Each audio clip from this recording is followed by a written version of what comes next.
ഗായികയും സംഗീത സംവിധായികയുമായ Arya Dayal വിവാഹിതയായി. Abhishek SS ആണ് വരൻ. ഇരുവരുടെയും രജിസ്റ്റർ വിവാഹമാണ്. അടുത്ത ബന്ധുക്കൾ മാത്രമാണ് വിവാഹ ചടങ്ങിൽ പങ്കെടുത്തത്. ഇരുവരും ഒന്നിച്ച് വിവാഹ സർട്ടിഫിക്കറ്റ് പിടിച്ചു നിൽക്കുന്ന ചിത്രങ്ങൾ ആര്യ സമൂഹ മാധ്യമങ്ങളിൽ പങ്കുവച്ചു. പച്ചയിൽ കസവ് പ്രിന്റോട് കൂടിയ കരയുള്ള ഓഫ് വൈറ്റ് സാരിയാണ് ചിത്രങ്ങളിൽ ആര്യയുടെ വേഷം. ലളിതമായ ആഭരണങ്ങളാണ് ആര്യ അണിഞ്ഞിരിക്കുന്നത്. ഫ്ലോറൽ പ്രിന്റുള്ള ഷർട്ടും മുണ്ടുമാണ് അഭിഷേകിന്റെ വേഷം. ഒട്ടേറെ ആശംസകളുമായി എത്തി സിത്താര കൃഷ്ണകുമാർ, ജ്യോത്സ്ന, ദീപ് TV, വിധു പ്രതാപ്, ഹരിശങ്കർ തുടങ്ങിയവരും ഇരുവർക്കും ആശംസകൾ നേർന്നിട്ടുണ്ട്.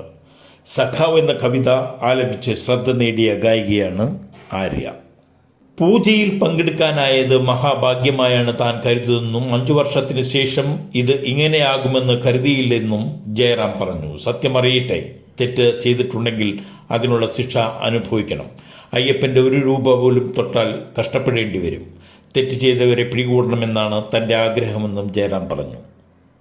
ശബരിമല സ്വർണ്ണപ്പാളി വിഷയത്തിൽ CBI അന്വേഷണം വേണമെന്ന് BJP നേതാവ് കുമ്മനം രാജശേഖരൻ. സർക്കാർ ഹൈക്കോടതിയിൽ CBI അന്വേഷണം ആവശ്യപ്പെട്ട് ശുപാർശ നൽകണം. വിവാദങ്ങളിൽ Devaswom board president PS Prasad രാജിവെക്കണം. സംസ്ഥാനത്തിന് പുറത്തുള്ള ചില ഏജൻസികൾ ഇതിനു പിന്നിൽ പ്രവർത്തിച്ചിട്ടുണ്ട്.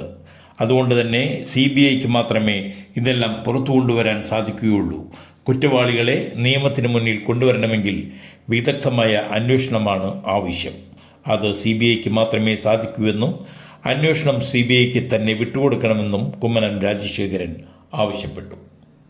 യുദ്ധത്തിൽ അമേരിക്കൻ പ്രസിഡന്റ് ഡൊണാൾഡ് ട്രംപ് മുന്നോട്ട് വെച്ച സമാധാന പദ്ധതിയിൽ ചില ഉപാധികൾ അംഗീകരിച്ച് ഹമാസ്. ഇസ്രയേലി ബന്ദികളെ വിട്ടയക്കാനും ഗാസയുടെ ഭരണം കൈമാറുന്നതിനുമാണ് ഹമാസ് സമ്മതമറിയിച്ചത്. ബന്ദികളെ പൂർണ്ണമായി കൈമാറാൻ ഹമാസ് സന്നദ്ധത അറിയിച്ചു. മധ്യസ്ഥ ചർച്ചകൾക്ക് തയ്യാറാണെന്ന് വ്യക്തമാക്കിയ ഹമാസ് മറ്റു ഉപാധികളിന്മേൽ കൂടുതൽ ചർച്ച വേണമെന്നും അറിയിച്ചു. ഞായറാഴ്ച വൈകിട്ട് 6-നകം സമാധാന കരാർ അംഗീകരിക്കണമെന്ന് US പ്രസിഡന്റ് ഹമാസിന് അന്ത്യശാസനം നൽകിയിരുന്നു.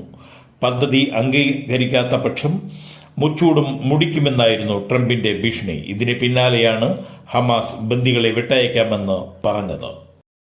മെട്രോ പില്ലറിൽ ബൈക്കിടിച്ച് അപകടത്തിൽ 2 മരണം. ആലപ്പുഴ സ്വദേശി സൂരജ് 25 വയസ്സ്, സുഹൃത്ത് തൃശൂർ സ്വദേശി ശ്വേത 24 വയസ്സ് എന്നിവരാണ് മരണപ്പെട്ടത്. വൈറ്റിലയ്ക്ക് അടുത്ത് ചമ്പക്കരയിൽ വെച്ചാണ് അപകടം. ശനിയാഴ്ച പുലർച്ചെ 1 മണിയോടെയായിരുന്നു അപകടം. ഇരുവരുടെയും മൃതദേഹം വെൽകെയർ ആശുപത്രി മോർച്ചറിയിൽ സൂക്ഷിച്ചിട്ടുണ്ട്.